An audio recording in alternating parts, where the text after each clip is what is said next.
Finally কালকা station কিন্তু পৌঁছে গেছি। ঘুমো ঘুমো চোখে কিন্তু ওয়েটিং রুমে ওয়েট করছিলাম। কালকা টু সিমলা ট্রেনের জন্য ওয়েট করছিলাম। আমরা ট্রেন বুক করেছি 6:20, কিন্তু আমরা পৌঁছে গেছি 3:20-তে। 3:20-তে যে ট্রেনটা যায় সেটা অলওয়েজ ওয়েট করে, নেতাজি যখন আসে স্টপেজে তখনই কিন্তু ছাড়ে। আমরা যদি সেটা জানতাম তখন 3:20টাই বুক করতাম, বাট এত সুন্দর ভিউটা তো আর দেখতে পেতাম না, তোমাদের সাথে শেয়ার করতে পারতাম না, কারণ কি রাতের অন্ধকারের মতোই তো 3টের সময়। আমরা তো দারুণ মজা করেছি। এটা কিন্তু লাইফ লং এক্সপিরিয়েন্স। যাওয়ার পথে এই সুন্দর ভিউগুলো দেখে দেখে যাওয়ারটাই মজাটাই আলাদা। আমি এইবারের ট্রিপে খুব সুন্দরভাবে কিন্তু ভ্লগ করেছি, সব কিছু ভ্লগ করেছি তোমাদের সাথে শেয়ার করব বলে। আমার খুবই ভালো লেগেছে। এই সিনিক ভিউগুলো কিন্তু এমনিতে দেখা যায় না। এই সুন্দর ট্রেনের রাস্তা, উফ, দেখে তো আমি মেসমারাইজড হয়ে গেছি, খুবই ভালো লেগেছে। কিন্তু সত্যি কথা বলতে 5 ঘন্টার জার্নি কালকার থেকে সিমলা টয় ট্রেনে, সেই জার্নিটা কিন্তু একটু টায়ারিং লাগে। একটা পয়েন্টের পরে কিন্তু আর ভালো লাগে না।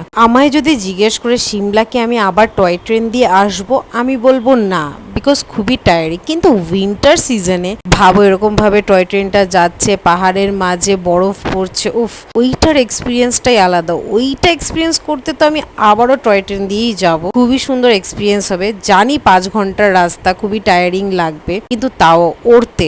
যাওয়ার সময় তো খুবই ভালো লেগেছে, খুবই ভালো লাগছিল আমার, দুর্দান্ত। তোমরা কারা কারা সিমলা গেছো, কিভাবে গেছো কমেন্টে কিন্তু জানা। ইজিয়েস্ট রুট বা কোন দিকে বেশি বেস্ট হয় সেটাও কিন্তু জানাবে। সৌগি স্টেশন পৌঁছে গেছি। এমন না প্রত্যেকটা স্টেশন এরকম লাগে টয় ট্রেন, যে পুরো টয়ের মতো সবকিছু সাজিয়ে রেখেছে।